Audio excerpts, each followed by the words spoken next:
Yo, check. Woohoo! Let's get it on. Let's get it on. Magic Shades. Whew.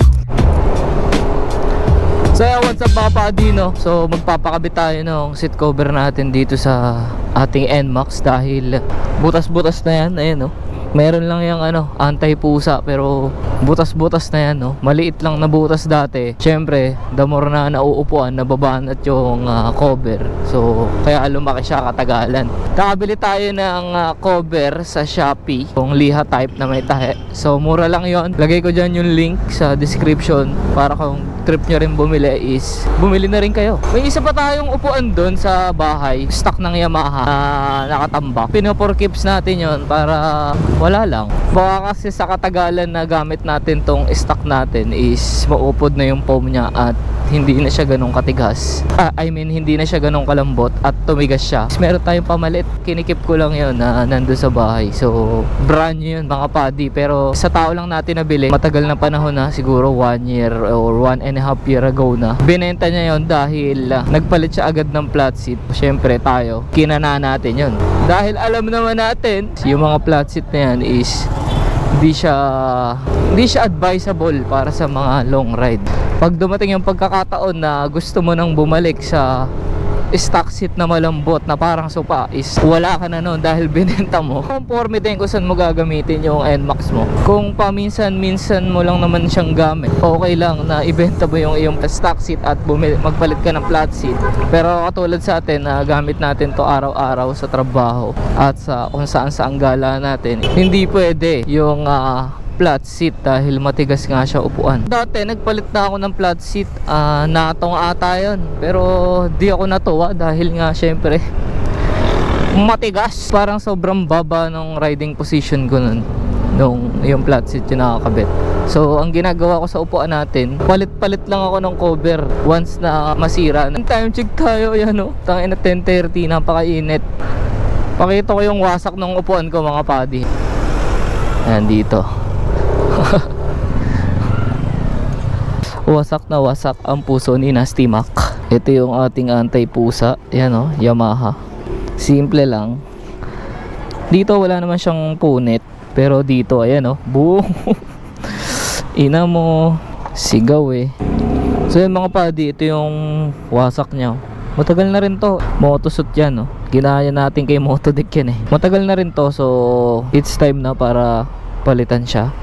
And ito yung ipapalit natin, liha type na may tahe. Ayan o, NMAX. So mamaya makikita nyo to pag nakakabit na. Doon tayo pupunta sa may Balibago dahil doon merong gumagawa talaga ng seat. Yan o, tanggalin na natin para rekta na mamaya. Mura lang ang bili ko dyan. Magkano ba to? Tingnan natin. Shopee Racing ko yung binili eh. Shopee Racing, how much is they? 195 lang natin siya nabili sa Shopee Racing.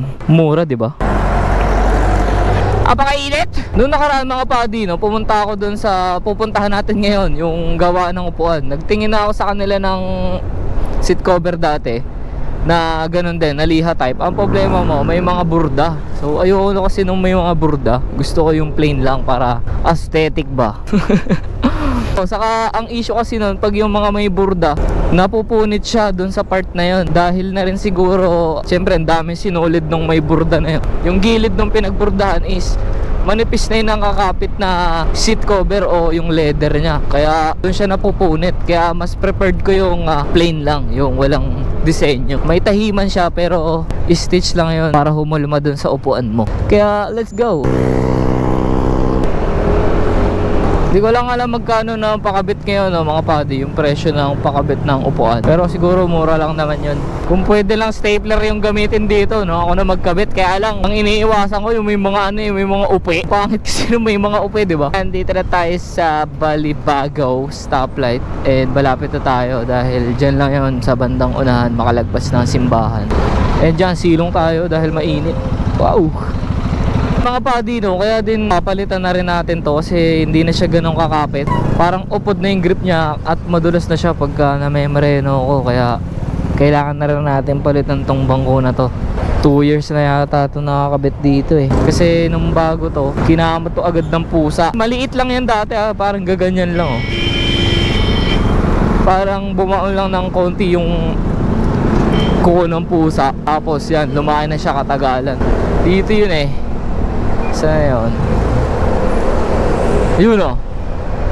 Mga tindahan ng upuan. Ayun o. Sakto, walang tao.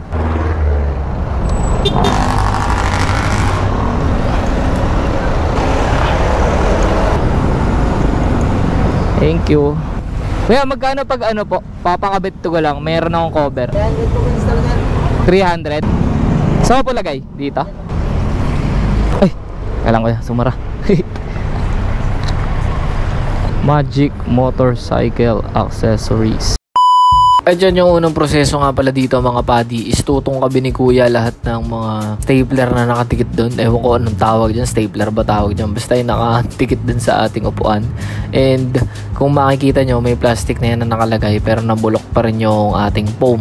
So pag di natin napalitan agad yan, may tendency o may possibility na mabulok ta ng tuluyan yan and hindi na natin mapakinabangan. Pero bihira naman yung ganun, papangit lang yung physical appearance nya, pero goods pa yun. And dyan kung makikita natin mga padi, sobrang lupit ni kuya maglagay, no? Ito yung hindi ko binalak i-DIY kasi baka maggusot-gusot lang pag ako yung gumawa. Pero kay kuya yan, no? Talagang pulido, talagang solid, talagang aral niya kung paano hindi tutupi, hindi magkakaroon ng lokot yung ating seat cover na bago. Tinatanggal niya na yung mga excess na mga tela, mga leather, then syempre yung plastic, tatanggalin na rin yan para malinis na malinis ang ating upuan sa kanyang ilalim. And dyan, wala, ganda, diba? Then kinabit na nila kuya na napakalupit. Tapos may pinahid lang sila na hindi ko alam kung ano yung pinahid ni kuya, pero kumintab yung upuan natin eh. Pero hindi naman siya madulas kasi tinry ko. Puro parang pampa-enhance lang to ng kulay. Kuya, thank you ah. Una na ako, thank you po.